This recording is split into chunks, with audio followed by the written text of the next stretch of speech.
5 entity types sit on the table for a U.S. coaching practice, and the decision among them rides on 4 dimensions. You have to score for your own situation. I'm not going to tell you which one wins. Picking your entity for you would be jurisdictionally specific advice, and I won't pretend to know your state, your spouse's W-2 posture, or your CPA's billing rates. What I will do is hand you the matrix, walk each dimension with you, and show you how to read the score, so the conversation with the licensed pro starts from a competent buyer's seat instead of a blank page.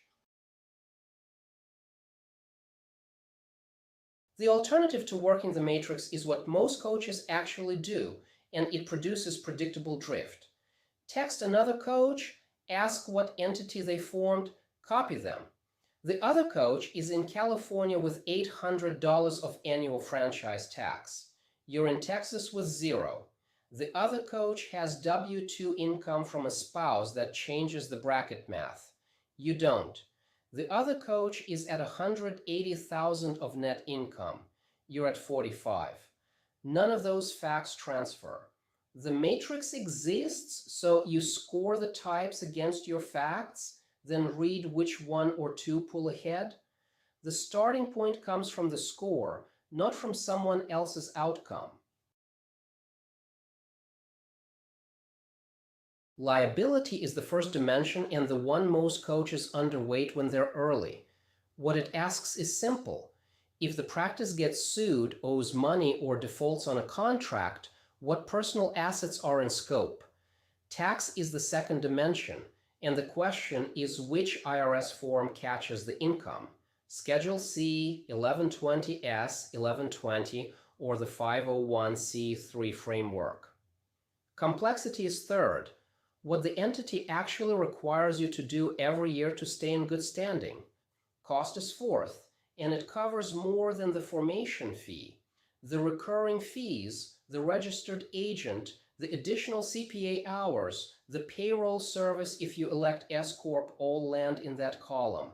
4 columns, 5 rows. Your situation scores each cell. Read the sole prop row of the at-a-glance table and the picture is austere. Liability is unlimited personal. Your checking, your car, your home equity, all in scope on a contract dispute. Tax is Schedule C, the simplest possible. Complexity is none, because there is nothing to maintain. Single-member LLC trades the liability column for limited exposure while leaving the Schedule C tax treatment unchanged by default. The S-Corp row shows 1120S and K1 reporting with medium complexity. C-Corp gets limited liability but pays for it with double taxation and high maintenance. Built for venture-backed companies, almost never the right fit for solo coaches. Nonprofit sits in its own framework, mission-driven, exempt under 501c3, not a personal vehicle. The S-Corp row needs a caveat that catches a lot of coaches off guard. On the LLC path, S-Corp is not a separate entity you go form somewhere. It's a tax election filed on top of the LLC. Form 2553 is the mechanism. The LLC keeps existing as an LLC. What changes is how the IRS taxes its income. Unit 4.10 runs the threshold math in detail. At what net income the savings exceed the cost of payroll plus the additional CPA fees plus the state's friction.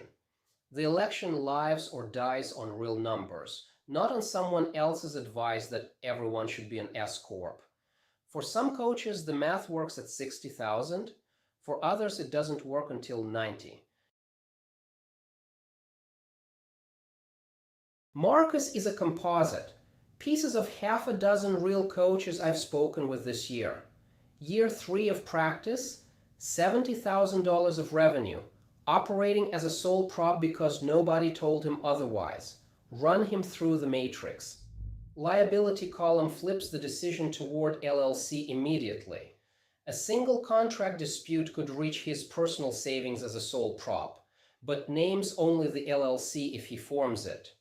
Tax column is neutral on day 1 because the default single-member LLC still files Schedule C. Complexity is light. State fee is $150. The S-Corp election question at $70,000 is borderline, worth a year-end conversation with the CPA, not worth electing today. The matrix told him, not the attorney. Before you close this video, do the scoring exercise. Open the Entity Decision Matrix PDF. It's the resource attached to this unit. Score each of the 5 entity types across the 4 dimensions for your actual situation. Don't aim for a single winner on the first pass. Identify the 1 or 2 types that pull ahead. If the lead is clear, that's the type you bring to your attorney or CPA. If 2 are close, that's the conversation. Either way, the call you bring to the licensed pro starts with a scored matrix, not a blank page. That changes the cost of the appointment and the quality of the answer. Unit 4.1.2 covers what you already are if you've done nothing yet.